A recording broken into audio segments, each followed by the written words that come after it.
자, 이 시간은 이제 내기를 보겠습니다. 내기는 우리가 일반적으로 생각하면 어떻게 하는가?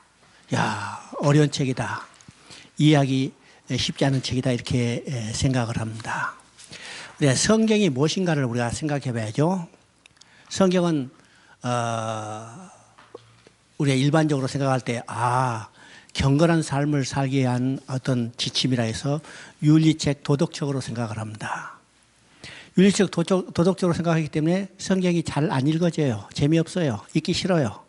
그래서 읽으라 해도 잘 안 읽습니다. 또 성경이 어떤 책일까? 어떤 이제 하나님의 명령을 모아놓은 이 법률책으로 생각하죠. 그래서 성경을 읽기가 쉽지 않다고 생각해요. 또 재미없어요. 여러분 법률책 재밌어요? 재미없어요? 재미없잖아요. 안 읽잖아요. 이런 관점으로 생각하니까 우리가 성경을 교회에서 이제 읽으라고 강조하죠. 그래서 억지로 읽더라고. 성경 읽기표 만들어서 나눠줘도 안 돼요. 안 돼. 여러분 연애소설 재밌어요? 재미없어요? 읽기 말하게도 숨겨가면서 읽어요. 그렇죠? 밤새서 읽어. 밤새서. 그러니까 이 관점이 바뀌어야 합니다. 그러면 성경은 어떤 책일까요? 성경은 연애편지예요. 누가 누구에게 보낸 연애편지예요? 하나님이 내게 보낸 연애편지예요. 그러면 연애편지 재밌어요? 재미없어요? 연애편지 어려워요? 쉬워요? 당연하잖아요. 어렵지 않아. 재밌어. 그러면 읽어주는 거죠.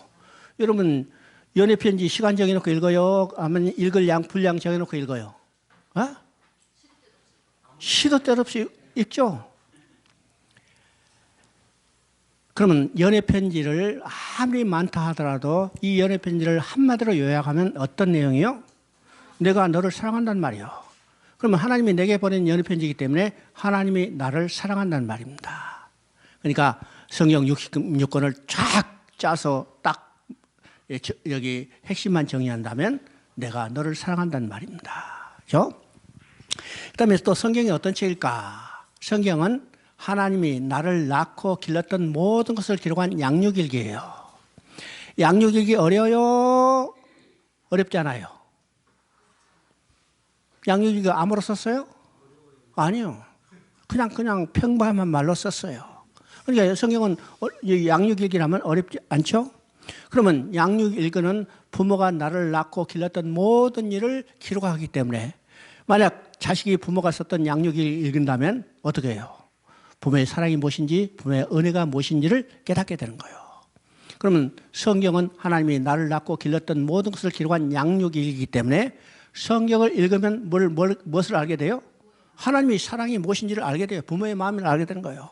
하나님의 은혜가 무엇인지를 알게 돼요. 여러분 부모의 마음, 부모의 사랑, 은혜가 무엇인지를 깊이 깨닫게 되면 부모에 순종하지 말라 해도 순종하게 돼요. 사랑하지 말라 해도 사랑하게 되는 거예요. 그래서 성경을 통해서 하나님의 사랑, 하나님의 은혜가 무엇인지를 깊이 깨닫게 될 때 내 가슴이 뜨거워지고 어떻게 해요? 하나님을 사랑하는 마음이 더욱더 깊어지는 겁니다. 이게 성경이에요. 그런데 우리는 성경을 율법책으로 생각하기 때문에 어렵다고 생각하죠. 내기는 특별히 많은 규례를 써놨기 때문에 어렵다 이렇게 생각해요. 그런데 내기도 성경이요. 성경은 연애편지 어렵지 않다는 거예요. 양육일기 어렵지 않다는 거예요. 이 관점이 바뀌어야 합니다. 그러면 내기는 어떤 책일까?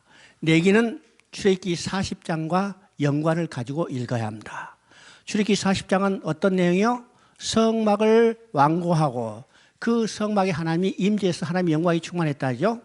그러면 내기는 이제는 성막에 계시는 하나님을 모시고 사는 사람이 삶이 무엇인가를 가르쳐주는 내용이 레위기입니다. 레위기죠. 그래서 우리 신앙생에서 중요한 내용이 바로 레위기라는 사실을 우리가 깨달아야죠. 그러면 출애굽기 40장에서 성막을 완공하고 성막에 하나님 계시고 레위기는 성막에 계시는 하나님을 중심으로 해서 사는 삶이 무엇인가를 가르쳐주기 때문에 레위기는 전부 이제 27장이지만은 크게 두 부분으로 나눠 있어요. 첫째는 성막에 하나님이 계신다면 인간의 가장 중요한 일은 하나님을 만나야 해요. 그렇죠? 하나님을 만나야 해요. 그래서 성막에 계시는 하나님을 만나러 가는 길이 무엇인가를 계시해 주는 것이 레위기의 전반부의 이 이야기입니다. 그러면 이제 두 번째는 성막에 계시는 하나님을 만나는 길을 통해서 하나님을 만났어요. 그러면 인간이 하나님을 만난 목적이 뭘까요? 하나님을 만난 목적이 뭘까요?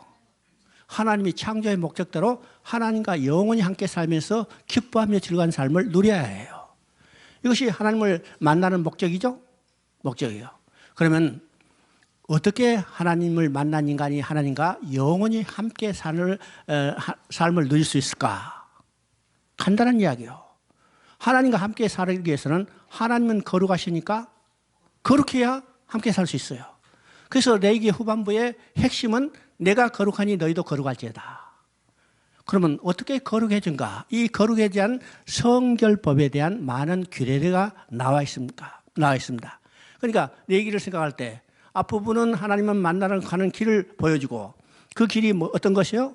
제사장이 드려주는 제사를 통해서 하나님 앞에 나아가는 길을 보여주고 이제 후반부는 그 길을 통해서 가가지고 하나님을 만났다면 하나님과 어떻게 영원히 함께 살 수 있을 건가? 그 규례를 보여주는 것이 레위기다. 그런데 레위기에 나오는 모든 내용은 다 여기에 귀결된다는 사실을 우리가 깨달을 때 레위기가 결코 어려운 책이 아니라는 거죠.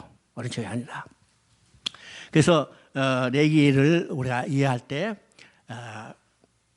기본적인 용어가 이해돼야 합니다. 그 레위기를 우리가 읽을 때 이해해야 할 5가지 용어는 어떤 것일까? 첫째는 언약이에요. 하나님과 인간의 관계, 하나님과 그 백성의 관계는 어떤 관계예요? 언약의 관계입니다. 언약의 관계. 창세 때 언약을 주셨죠? 또 이제는 그 백성을 애굽에서 건져내서 하나님이 시내 산에서 언약을 맺었어요. 하나님과 이 백성의 관계는 언약의 관계입니다. 그러니까 이 언약을 통해서 하나님과 관계가 이루어지기 때문에 레위기도 바로 이 언약 관계를 이야기를 합니다. 그렇죠? 두 번째는 임재예요. 쉽게 말해서 임마누엘입니다. 임마누엘. 하나님과 함께 계신 거예요. 이게 하나님의 창조의 목적이에요. 언약을 주신 목적이 뭐예요? 언약을 주신 목적이 뭐예요? 하나님이 그 백성과 영원히 함께 살기 위해서 주신 약속이에요. 그러니까 언약을 주신 목적은 하나님이 함께 사심이었어요. 성경에서 가장 많이 나타나는 용어가 어떤 것인가? 여러분 한번 생각해 보세요. 어떤 단어가 제일 많이 나타날까? 어떤 단어가 제일 많이 나타나겠어요? 하나님? 사랑? 아니요. 함께라는 말입니다.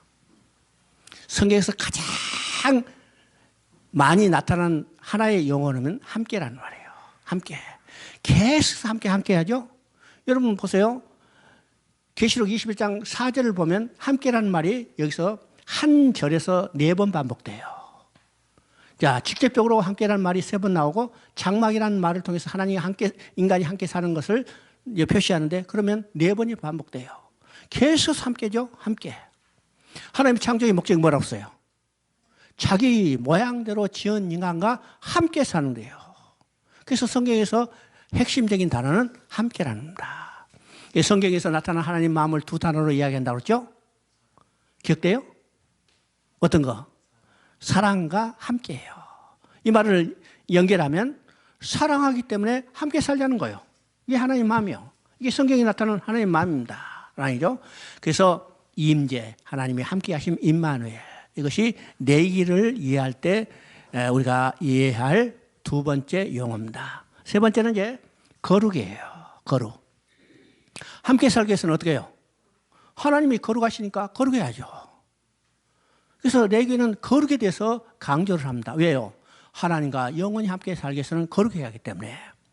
그래서 이제 이 거룩에는 2가지 방법이 있어요. 하나는 제의적인, 의식적인 거룩이 있습니다. 그래서 이제 제사와 여러 가지 의식을 통해서 우리가 거룩해지는 것을 이야기하죠. 2번째는 윤리적인 거룩입니다. 레위기 후반부는 대부분 이 윤리적인 거룩에 대해서 이야기해요. 도덕적으로 우리 몸도 정결해야 하고 우리 삶도 생각도 모두가 정결해져야 해요. 그래야 정결하신 하나님, 거룩하신 하나님과 함께 살 수 있죠. 그래서 레기에 반복되는 여러 가지 규례들은 이 첫째는 제의적인 의식적인 거룩에 대해서 이야기하고 또 두 번째는 우리의 삶 속에서 나타난 거룩한 삶에 대해서 여러 가지 규정들을 이야기합니다. 그러니까 그런데 많은 내용들이 있지만은 그 내용들이 근본적으로 무엇과 연결되는가? 하나님과 영원히 함께 살기 위해서 거룩해지라는 거예요. 거룩해져요. 이 거룩의 개념 속에는 이제 분리의 개념이 있습니다. 분리의 개념. 분리는 이제 거룩한 것과 거룩하지 않은 것. 이것이 나눠져야죠. 그래서 이제 큰 틀로 성과 속을 구분합니다. 이건 이제 우리는 이언론적으로 생각하지만은 이언론적인 근본적인 것이 아니고 성은 하나님께 속한 것을 거룩한 성이라고 하고 그 다음에 거룩은 어떤 것일까? 속이죠. 성과 속을 구분하는데 속은 어떤 것인가? 우리가 속하면 우리가 나쁜 생각 이렇게 쉽게 생각할지 모르지만은 이 속은 근본적으로 나쁜 의미가 아니고 평상적인 것을 속이라고 그래요. 우리가 속세하면 나쁜 세상이요? 아니죠. 우리가 일반적으로 살아갈 평상적인 세상이에요. 세상. 그런데 이 속을 두 가지로 또 나눠요. 정함과 부정함의 상태. 그러면 정함은 이 속에 속한데 정함은 온전한 상태를 이야기하고 그 다음에 부정한 것은 이 온전함에 미치지 못한 결함이 있는 상태를 우리가 부정한 상태로 이야기합니다. 부정한 상태로 이야기하죠. 그래서 이제 속이 우리가 일반적으로 생각하는 나쁜 의미가 아니고 평상적인 것. 우리가 이 땅의 육신을 가지고 살아갈 때 일반적으로 살아가는 이 삶이에요. 거기서 더 못 미치는 것을 우리가 부정한 상태로 이야기합니다. 이 속함, 평상적인 것과 같은 상태를 우리가 정함의 상태라고 그래요. 정함의 상태. 그래서 우리 이제 이 분리에는 시간적으로, 사람적으로, 그 다음에 장소적인 차등이 있습니다. 여러분 이제 장소적인 차등이 있죠? 어떤 차등이요? 우리가 성막의 구조를 볼 때도 장소적인 차등이 있는 것을 우리가 보게 돼요. 자, 이방인들이 있는 것이 있어요. 성막들이 있어요. 성소가 있어요. 더 깊은 것은 어떤 것이요? 하나님이 계신 지성소가 있죠. 이게 장소적인 구분이요. 장소적인 구분뿐만 아니라 사람에도 차등이 있어요. 사람이 차등이에요. 저 이방의 뜰에 사는 사람들은 어떤 사람들이요? 이방의 뜰에 사는 사람들은 이방인들이요. 하나님에 속한 자들 아니죠? 그 사람들이 성막들로 들어오면 제사장이 되는 거예요. 또 제사장의 단계를 넘어서 성소와 지성소에 들어가는 자는 가장 거룩한 대제사장이에요. 제사장이죠? 사람에도 차등이 있는 거예요. 또 시간에도 차등이 있어요. 시간의 차등. 우리 이제 헬라로 얘기하면 크로노스의 시간과 카이로스의 시간이죠. 우리가 지금 1시, 2시 하는 것은 이게 물리적인 시간, 크로노스의 시간이요. 근데 이것이 하나님께 들어진 시간이면 은혜의 시간, 카이로스의 시간입니다. 카이로스요. 여러분 지금 어느 시간 속에 사는가?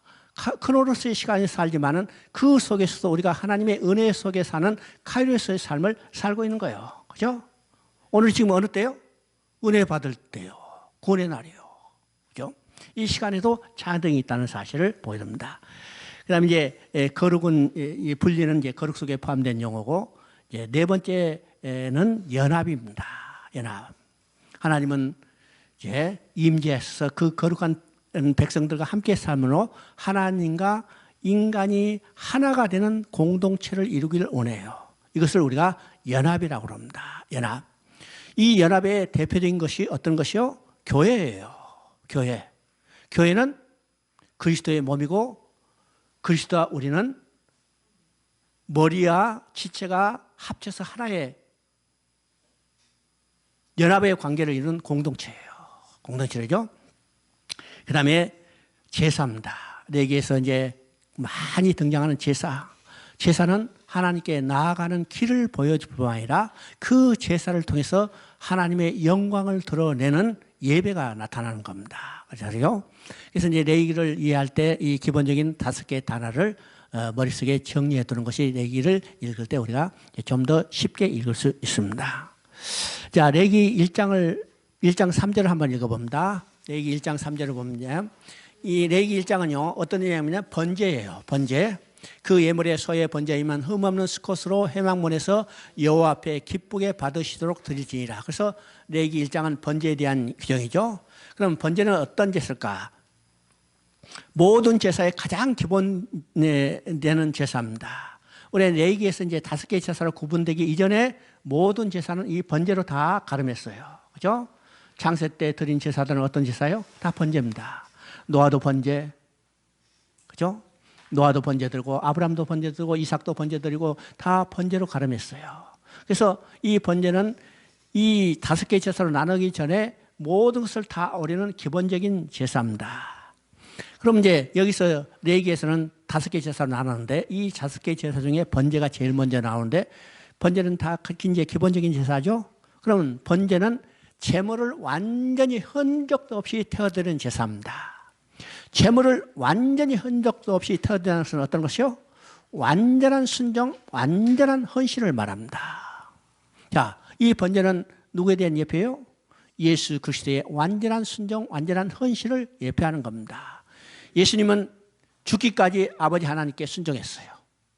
예수님은 피 한 방울도 남기지 않고 우리를 위하여 자기 몸을 다 완전히 주신 헌신이셨죠. 그렇기 때문에 번제는 바로 예수님의 순종과 헌신을 예표하는 겁니다. 자, 두 번째 이제 2장에는 소제가 나와요. 소제는 피 없이 드리는 유일한 제사입니다. 그러면 이 피 없이 드리는 제사는 어떤 제사일까? 예수님의 생애를 예표하는 것입니다. 예수님이 이 땅에 오셔서 십자가에 죽으시고 승천하시기까지 모든 삶은 우리를 위하여 제물로 드려주신 거죠. 이 제물로 드려주시는데 예수님의 삶은 어떤 삶이었어요? 죄 없이 흠 없이 살았던 삶입니다. 이 예수님의 삶을 뭘로 계시하는가? 소제로 계시하고 있습니다. 그래서 소제는요 일반적으로 독립적으로 드리는 제사가 아니에요. 소제를 드릴 때는 다른 제사와 다 이제 같이 병행해서 드리는 제사가 소제입니다. 세 번째 이제 3장에서는 화목제가 나와요. 화목제. 자, 화목제를 드러내는 가장 아주 짧고 간략하게 설명되는 것이 로마서 5장 10절입니다. 로마서 5장 10절 우리가 원수 됐을 때 그의 아들의 죽으심을 통해서 하나님과 우리가 화목해 됐다고 했어요. 화목됐죠? 여기서 바로 화목해. 예수님 그 아들의 죽으심을 통해서 우리 원수 됐던 우리를 화목해 해주는 것이 화목제입니다. 화목제. 그러니 여러분 화목제를 드릴 때 특징이 있습니다. 이제 번제는 제물을 완전히 다 태워드리는데 화목제를 드릴 때는 기름과 그다음에 간과 콩팥에 붙던 이 고기만 살짝 태워드리고 나머지는 제사는 하나님께 올려드렸다 그것을 다시 받아서 제사장과 제사 드리는 사람 또 더 나아가서 제사 드리는 사람의 친구까지 다 모아서 함께 먹는 거예요. 이건 뭘 의미해요? 하나님께 올려드리는 것은 하나님께 드리는 제사죠. 그런데 올려드리는 것을 다시 받아서 이웃과 나눠 먹어. 그러면 화목의 근본적인 것은 하나님과 올바른 화목뿐만 아니라 이웃과도 화목이 돼야 완전한 화목이라는 겁니다. 화목이요. 그 다음에 이제 4장에서는 속죄제입니다. 속죄제. 속죄제는 간단한 거죠. 죄에 대한 처벌 받는 거예요. 아담이 지은 범죄, 인간의 죄는 누가 대신 받으셨어요? 예수님이 대신 받으셨어요. 이게 속죄제입니다. 속죄제요. 그 다음에 5장은 속건제입니다. 속건제는 속죄제하고 조금 이제 유사할 수도 있지만은 근본적으로 다른 것이 뭘까? 속죄제는 속건제는 죄를 범했을 때 다른 사람의 재산상의 피해나 또는 정신적인 피해도 갚아주는 것이 속건제입니다. 속건제요. 자, 그러면 예수님이 우리를 위한 속건제물로 드려졌다고 했어요. 이사야 53장 10절에 예수님이 우리를 위한 속건제물로 드려졌다고 그러죠. 그러면 예수님이 우리를 위한 속건제물로 드려졌다는 이 속건제의 의미가 무엇일까요? 예수님이 우리를 위한 속건제물로 드렸다는 이 속건제의 의미가 뭘까? 아담이 범죄함으로 인해서 하나님의 이름이 모독받고 하나님의 영광이 훼손됐어요. 그러면 아담의 범죄로 인하여 모독받은 하나님의 이름과 훼손된 하나님의 영광을 회복해 줘야죠. 이 회복해 주는 것, 이것이 속건제물로 드렸습니다. 그래서 예수님은 십자가에 죽으심은 하나님의 영광을 회복하는 일이라고 우리가 창세기 때 때 배웠죠? 그래서 하나님이 구원계를 이루시는 하나님 마음, 그것은 이사야 48장 11절에 명확히 나와 있었습니다. 내가 나를 위하여 내 이름을 누구에게 모독받겠습니다. 내 영광을 누구에게 찬탈당하리요. 하나님이 구원계를 이루시는 일은 모독받은 자기의 이름을 거룩하게 하고 훼손된 하나님의 자신의 영광을 회복하는 게 돼. 누구를 통해서? 예수님이 석건제물로 드러짐을 통해서. 그렇죠? 그럼 지금 레위기의 6장, 7장은 어떤 것일까? 자, 1장부터 5장까지는요. 제사 드리는 사람의 관점에서 제사법을 소개했어요. 근데 6장, 7장은 이제 제사 드리는 제사장의 관점에서 제사법을 부연 설명한 거죠. 그래서 이제 7장까지는 제사법에서 대해서 나옵니다. 그러면 4개, 5개 제사가 나오는데 이 5개의 제사는 의미가 뭘까? 이 5개 제사는 각각 독립된 제사가 아니고 예수 그리스도가 십자가에 드린 제사를 한 제사로 설명할 수 없기 때문에 이 5개 제사로 나눠서 설명하고 있는 겁니다. 나누죠? 다른 말로 하면 이 5개 제사를 하나로 합쳤을 때 예수 그리스도의 십자가에 드린 제사를 올바로 설명할 수 있다는 겁니다. 그러면 생각해 봅니다. 내기에서 제사를 드리는 것은 하나님께 나아가는 길을 보여주는 거예요. 길을 보이는 거죠. 그러면 이 5개 제사를 합쳤을 때 예수 그리스도의 십자가의 제사를 올바로 설명할 수 있다면 인간이 하나님께 나아갈 수 있는 유일한 길은 어느 길이에요? 예수 그리스도의 십자가를 통해서인 거예요. 예수 그리스도의 십자가를 통하지 않고는 하나님께 나아갈 길이 없다는 것을 바로 이 제사를 통해서 설명하고 있습니다. 그 다음에 이제 8장부터 시작해서 10장은 제사 드려주는 제사장에 대해서 이야기합니다. 그럼 이 제사장은 누구를 예표해요? 우리의 큰 대제사장이신 예수 그리스도를 예표하는 겁니다. 예표하는 거죠. 우리 이제 11장에 대해서 해석들이 많죠. 11장은 뭐 이제 짐승을 구분해서 먹는 규정들입니다. 참 복잡하죠. 그렇죠? 이건 한마디로 오늘 우리에게 적용할 것이 뭘까? 먹는 것과 먹지 않는 것을 구분해야 하는 삶이에요. 그렇죠? 먹을 것과 먹지 않는 것을 구분해. 음식뿐만 아니라 오늘 먹을 것과 먹지 않는 것도 많아요. 우리가 그것을 제대로 구분한다면 적어도 거룩한 삶을 살고 하나님 앞에 나아갈 수 있어요. 그렇죠? 그래서 이제 여기에 짐승의 여러 가지 구분은 있는데 이건 오늘 그대로 적용되지 않지만은 또 이것이 왜 이렇게 자세히 여러 가지로 설명했을까? 이것에 대한 학자들의 여러 가지 견해들이 있어요. 이걸 이제 해석하는 견해가 몇 가지 소개하면 임의적인 견해다. 그냥 쓴 사람이 모세가 그냥 자기 생각대로 임의로 구분했다. 이렇게 임의적인 구분을 했다고 해석하는 학자들도 있어요. 두 번째는 제의적인 구분이다. 거기서 부정한 짐승들은 다 이방인들이 제사를 드릴 때 제물로 썼던 것이기 때문에 이건 부정한 것이다. 이렇게 이제 해설하는 학자도 있습니다. 세 번째는 위생적인 관점에서 구별했다. 그때는 냉장고도 없잖아요. 그렇죠? 그래서 짐승 잡아도 빨리 상할 것은 그냥 먹지 말라는 거예요. 먹었다 배탈 나면 안 되니까. 또 오늘날 봐도 지금 코로나 박쥐 먹다가 지금 난리 났잖아요. 그런 것은 질병을 유발할 수 있기 때문에 먹지 말라. 이런 위생적인 관점에서 구별했다는 학자도 있습니다. 또 이제 상징적인 방법이다. 그죠? 이 거룩함과 거룩하지 않는 짐승을 상징적으로 구분하는 것이다. 이렇게 하는데 이 해석은 오늘날 어느 것이 옳다고 아무도 주장하지 못해요. 그냥 자기들의 의견만 제시했을 뿐입니다. 그죠? 근데 우리가 생각해 보는 것은 이 짐승을 구분했는데 세 가지 영역입니다. 첫째는 땅에 사는 짐승, 두 번째는 공중에 사는 짐승, 세 번째는 물속에 사는 짐승이요. 그러면 이 세 영역에서 사는 짐승들이 각자 이동하는 독특한 방식이 있습니다. 독특한 방식. 여기 땅에 사는 짐승은 걸어 다녀요. 또 공중에 사는 짐승은 날아다녀요. 물속에 사는 짐승은 헤엄쳐요. 바로 이 정상적인 이동의 방법을 사용한 짐승들을 대강 정한 짐승이다. 이렇게 이야기하고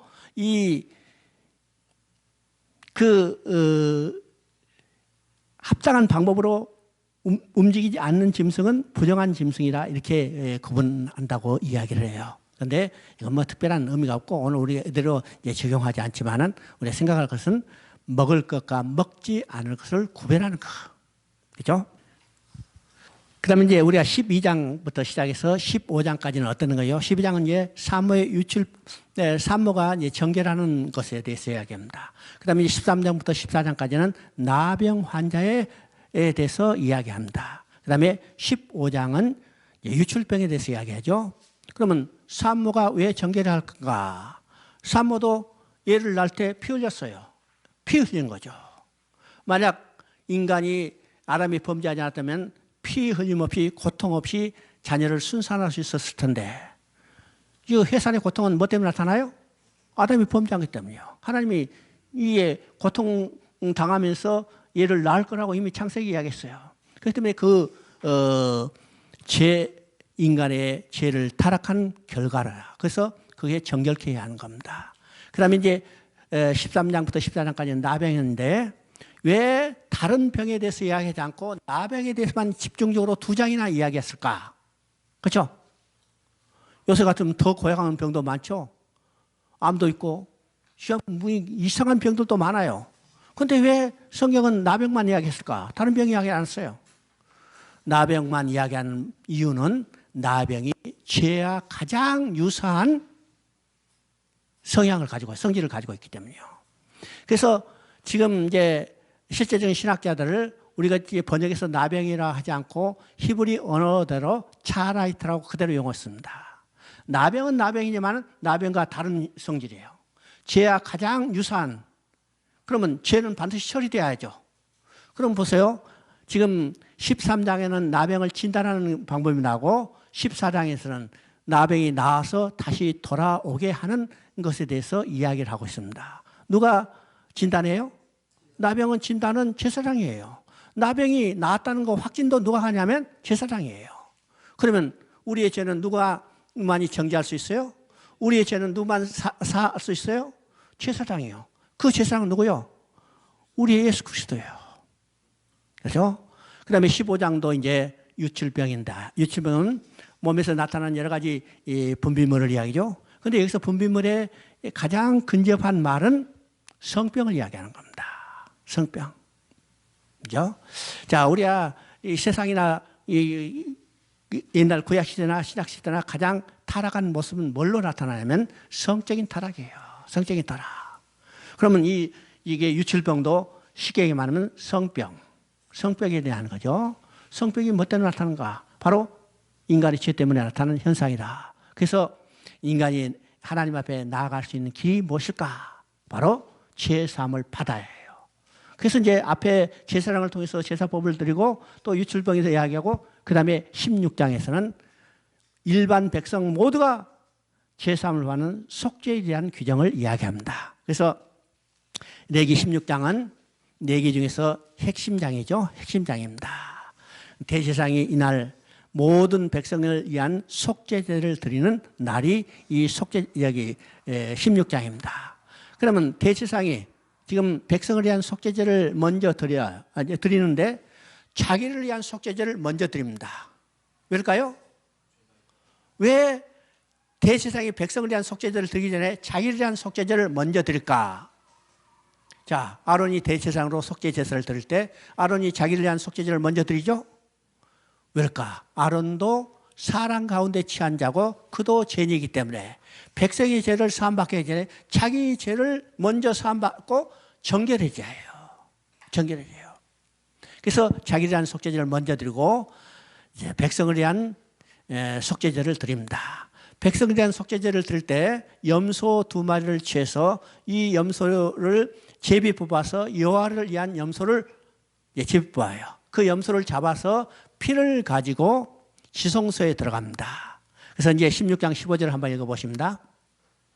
16장 15절 읽어보면 또 백성을 위한 속죄제 염소를 잡아 그 피를 가지고 휘장 안에 들어가서 그 수송아지 피로 행한 것 같이 그 피로 행하여 속죄소 위와 속죄소 앞에 뿌릴지니라 그랬어요.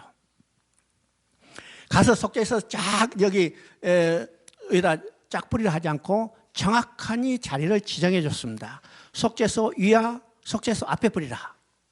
속죄소는 이제 카포레타라고 그러는데 이건 이제 한국말로는 속죄소라고 번역돼서 이제 중국 언어는 시온자로서요. 하나님의 보좌예요. 하나님의 은혜를 베푸는 자리입니다. 거기서 제 삶을 선포하는 자리죠. 그러면 이 속죄소 위에 뿌리다. 왜일까요? 피가 없을 때는 속죄소는 하나님이 계시고 그게 시온자죠.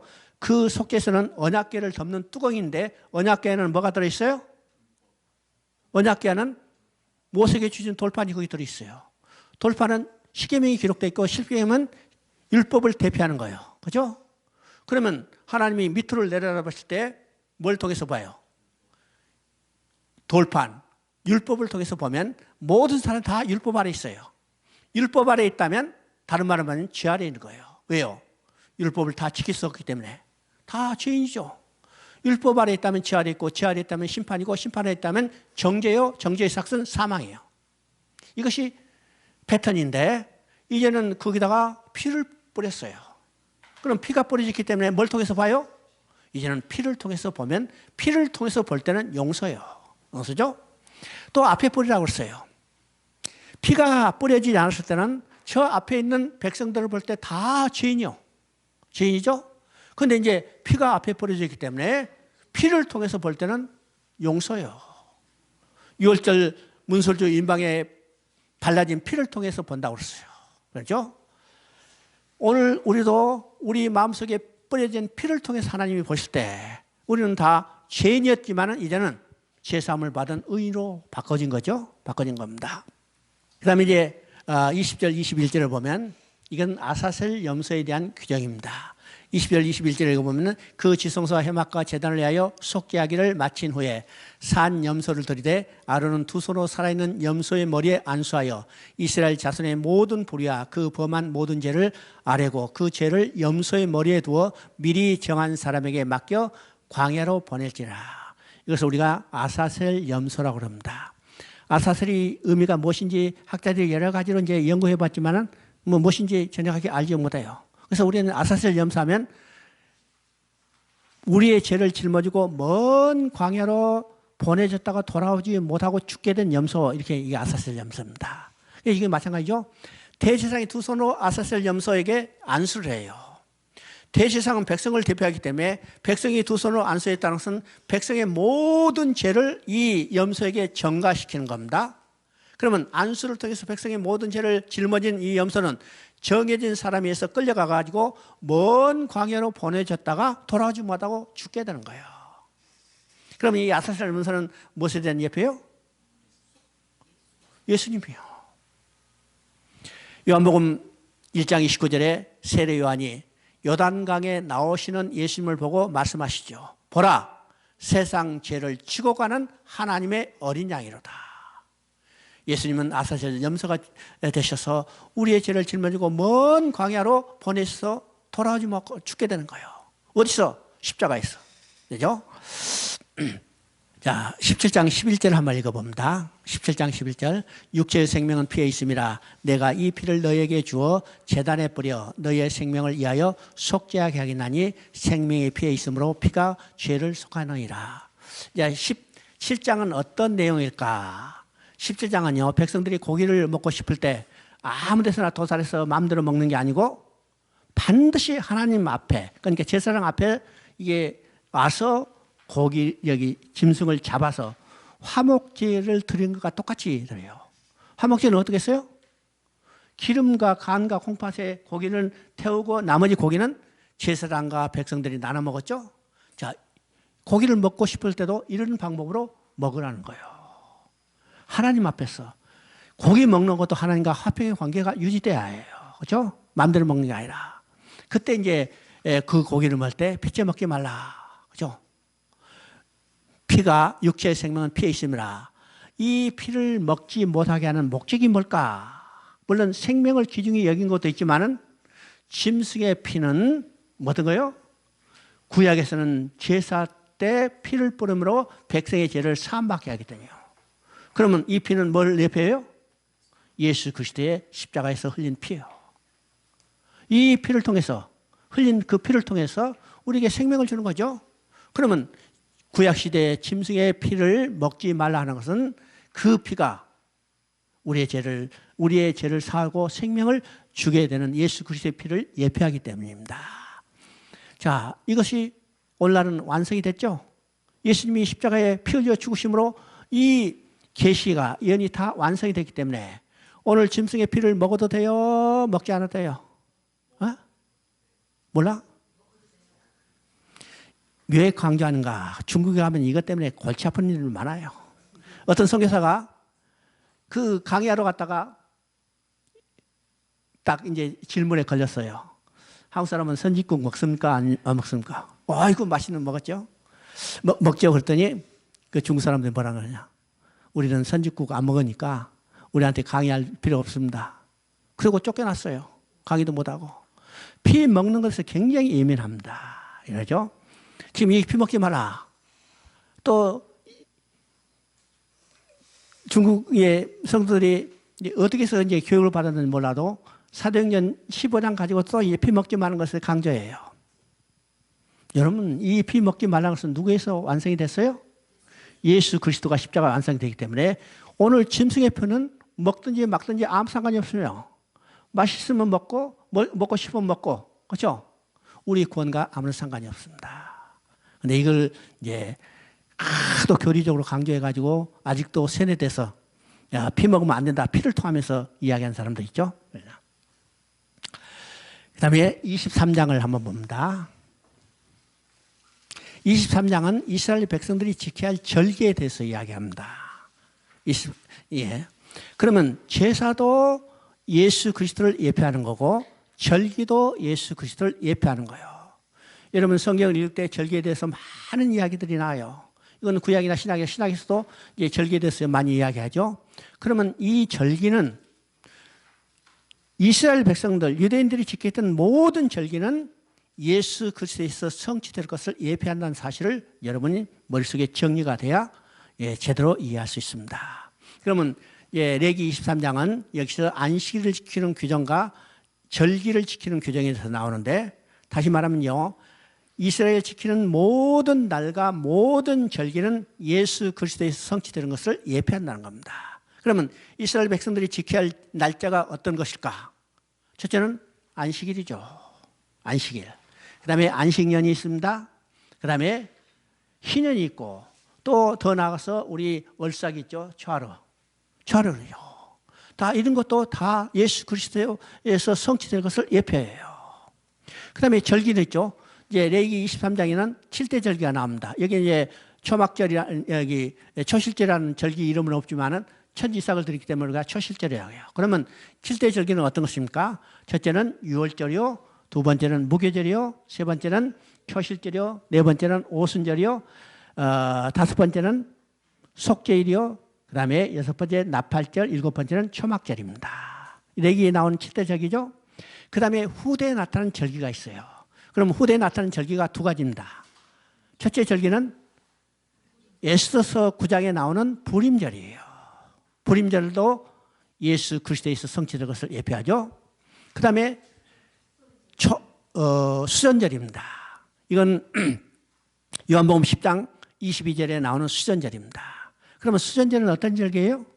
이건 중간기 시대에 나타나는 절기죠. 헬라에서 히브리 사람, 그런 이스라엘이 극도로 핍박을 받을 때 마카비가 혁명을 일으켜서 헬라를 몰아내고 이 안티오크 에피파네에서 더럽혀진 성전을 다시 수리해야 하는 거예요. 이것을 기념하는 절기가 수전절인데 그러면 안티오크 에피파네스를 쫓아내고 마카비 형제가 혁명을 일으켜서 성전을 수리하는 것을 기념해서 수전절을 지켰어요. 그러면 그 성전이 영원히 갔어요? 아니 갔어요. 로마에서 다시 성전이 불타고 없어졌어요. 그러면 성전의 온전한 성취는 누구에서 이루어져요? 오직 예수 그리스도예요. 그래서 수전절 주일도 예수 그리스도인 것을 우리가 보게 되죠. 그래서 이스라엘 절기는 모두 다 예수 그리스도에서 성취될 것을 예표한다. 우리 이제 생각을 하면 됩니다. 그러면 이제 우리가 이제 중요한 절기지만 한번 봅니다. 10장 23장 10절 11절을 한번 읽어보십니다. 자, 곡식의 첫 열매를 제사장한테 가져와요. 이게 첫 열매이기 때문에 우리가 초실절이라고 그러죠. 첫 열매를 제사장한테 가져가면 제사장이 그것을 하나님 앞에 흔들어 드려요. 흔들어 드리는 것을 우리가 요제라고 그럽니다. 제사를 드리는 방법이 몇 가지 있는데 첫째는 그 화제가 있어요. 화제는 제물을 완전히 흔적도 없이 태워드리는 제사가 화제입니다. 번제를 드릴 때는 흔적도 없이 다 태워드리는 제사죠. 그 다음에 이제 거제가 있어요. 화목제를 드릴 때는 하나님께 제물을 올려드려요. 이건 하나님께 드리는 거죠. 드리고. 그 다음에 요제가 있어요. 요제는 하나님 앞에 흔들어 드리는 겁니다. 흔들어 드리는 것을 우리가 기쁨으로 드리는 제사예요. 기쁨으로 드리는 제사. 그 다음에 전제가 있어요. 전제는 포도주와 기름을 부어드리는 겁니다. 이거는 두 가지 의미가 있죠. 임직을 할 때 기름 부음이 있고 그 다음에 장례를 준비할 때 향기름을 부르는 이 전제가 있어요. 전제가 있죠. 우리 지금 복음서에 보면 예수님이 예루살렘에 올라갈 때 한 어떤 여인이 예수님의 머리에 옥합을 깨뜨려서 기름을 부었어요. 예수님이 뭐라고 말씀하셨어요? 놔둬라. 내 장례를 위하여 준비했다고 그랬어요. 그런데 예루살렘에 올라갈 때 그랬어요. 그러면 예수님이 예루살렘에 올라가신 목적이 뭐예요? 첫째는 죽으시게 가서 왔어요. 두 번째는 왕으로 등극하기 위해서 올라갔어요. 스가랴 9장 9절의 예언이 그대로 성취되죠. 예수님이 예루살렘에 올라갈 때 나귀를 타고 올라간다고 했어요. 나귀는 누가 타는 짐승이에요? 평화시에 왕이 타는 짐승이에요. 전쟁 때는 말을 타지만 평화시에는 나귀를 타요. 그래서 나귀를 타고 올라가서는 평강의 왕으로 등극하시는 것을 얘기합니다. 그때 기름 부었어요. 의미가 뭐예요? 왕으로 등극하는 겁니다. 그러죠? 이것이 이제 전제입니다. 전제죠. 그러면 지금 이 초실절이에요. 초실절에 첫 열매를 하나님 앞에 흔들어 드리라. 요제 드리라고 했어요. 기쁨으로 드린 제사죠. 그런데 이 초실절을 드린 날짜를, 첫 이삭을 흔들어 드리는 날짜를 정확히 지정했어요. 언제예요? 안식 후 이튿날. 그러면 이 초실절의 의미가 무엇일까? 모두 다 예수 그리스도에서 성취된 것을 예표한다고 그랬죠? 예표한다. 그러면 신약에 나타난 것을 우리가 봅니다. 고린도전서 15장 20절을 보면 예수님은 부활의 첫 열매가 됐다고 그랬어요. 바로 초실절이죠. 부활의 첫 열매. 그러면 예수님은 언제 부활하셨어요? 안식 후 이튿날. 그러니까 이 초실절의 성취도 예수 그리스도의 부활하심으로 성취된 것을 이야기하죠. 성취를 이야기합니다.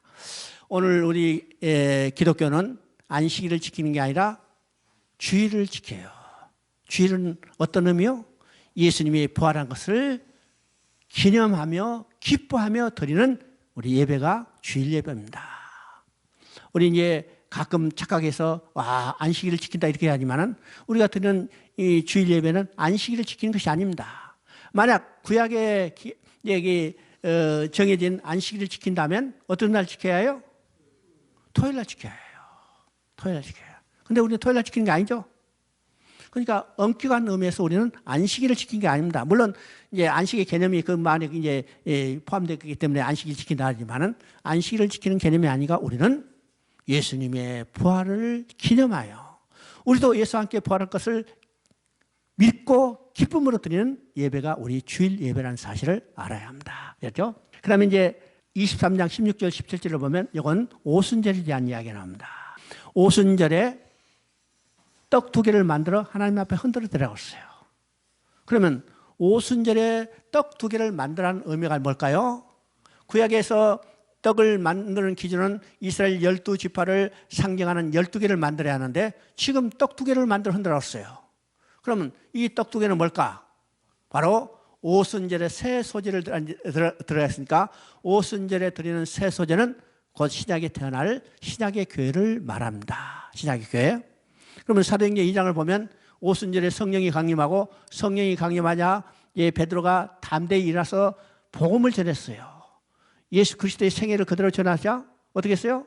백성들이 가슴을 치며 형제여 우리가 어찌할꼬 했을 때 베드로가 회개하고 예수를 믿어라. 그들이 예수를 믿고 회개한 자가 3,000명이 됐다고 그랬죠. 이 3,000명이 이제는 신약의 교회가 처음 태어난 겁니다. 이제 신약은. 그러면 새 소재를 들어간 것은 신약에 태어날 이 신약시대에 태어날 신약교회를 이야기하는데 이 신약교회는 어떤 것이에요? 이방인과 유대인이 둘이 합쳐서 하나가 된 것을 이해합니다. 그래서 떡 두 개를 만들어 하나님 앞에 흔들어 드리라고 했어요. 그렇죠? 근데 거기서 이제 중요한 것입니다. 이 교회가 어떤 것일까?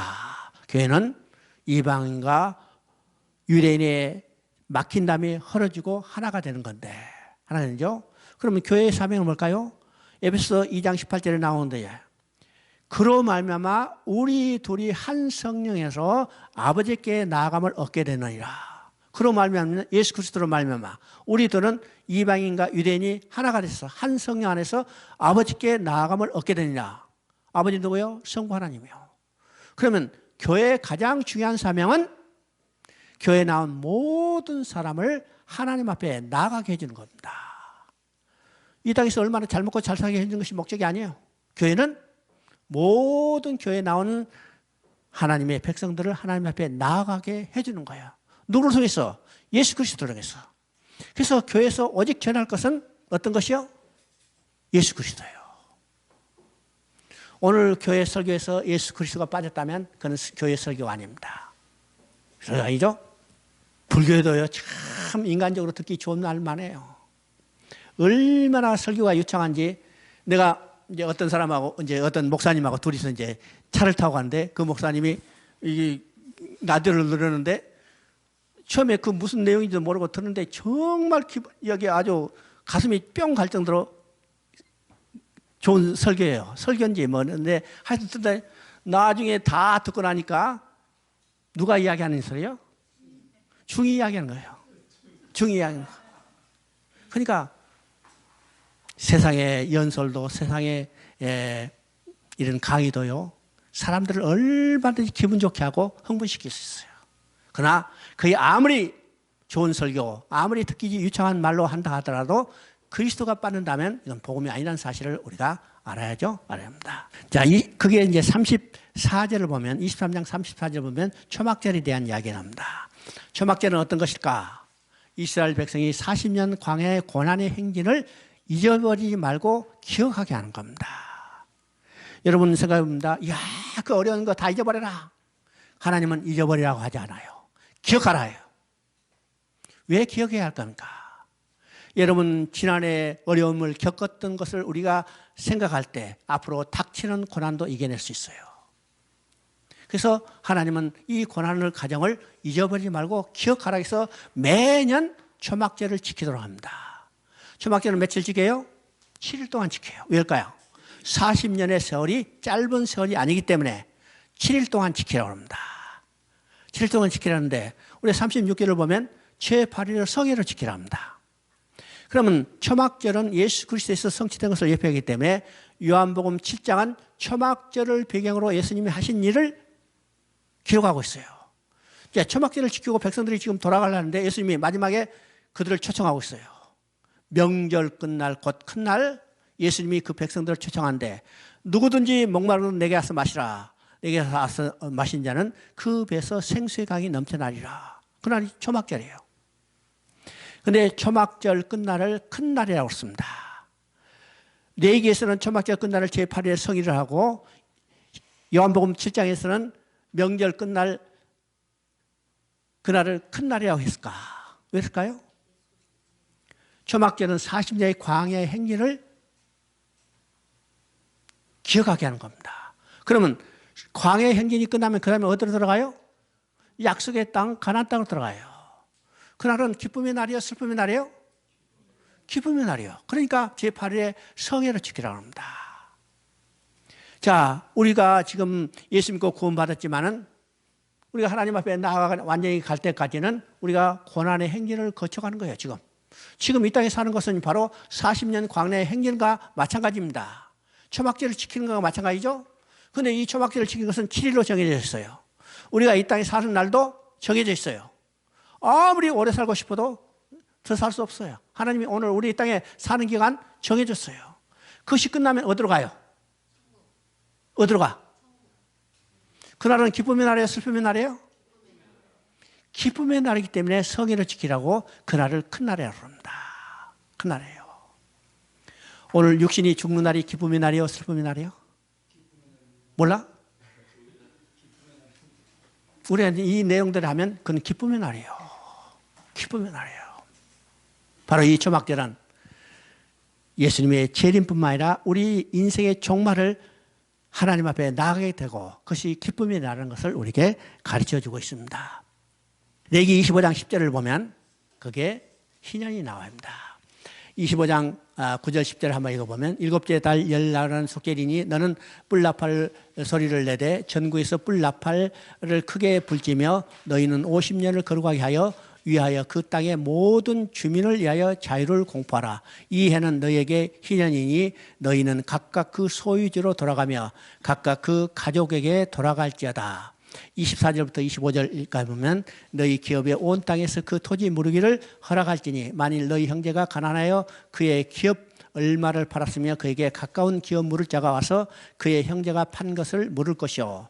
희년은 어떤 것이니까 50년이 되면 모든 것이 다 원상으로 회복되는 것을 이야기합니다. 원상으로. 그러면 우리는 희년을 지금 대망해야 해요? 대망하지 않아야 해요? 대망해야 합니다. 바로 이 희년은 예수 그리스도의 재림을 통해서 하나님이 훼손됐던 하나님 나라가 완전히 회복되어 우리도 하나님 앞에 나가서 하나님과 영원히 함께 산다는 창조 역사가 완전히 회복되는 역사를 보여주는 것이 희년입니다. 희년이 의미예요. 그렇죠? 자, 그래서 이제 희년은 언제부터 시작되는가? 희년은 50년째 1월 1일부터 시작되는 게 아니라 언제부터 시작돼요? 언제부터? 7월 10일 속죄일부터 시작됩니다. 그 전에 나팔 불어요? 나팔 불어. 희년이 곧 가까웠다. 그래서 이제 7월 10일부터. 왜일까요? 왜 7월 10일부터요? 1월 1일부터 아니고? 죄가 사함받아야 하나님 앞에 돌아갈 수 있기 때문에. 그렇죠? 죄가 사함받지 않으면 하나님 앞에 절대로 돌아갈 수 없어요. 그래서 희년은 속죄일부터 시작해서 희년이 시작되는 겁니다. 알겠죠? 그 다음에 여기에 보니까 기업 물을 자라고 했어요. 자, 희년이 되기 전에 다 기업 팔아버렸다. 그럼 어떻게 해요? 하나님께서 특별히 기업 물을 수 있는 제도를 허락하신 겁니다. 이런 거죠. 그래서 이 기업 물을 자는 여러분이 기억하셨다가 이 내용은 우리가 룻기에서 자세히 살펴보게 될 것입니다. 그렇죠?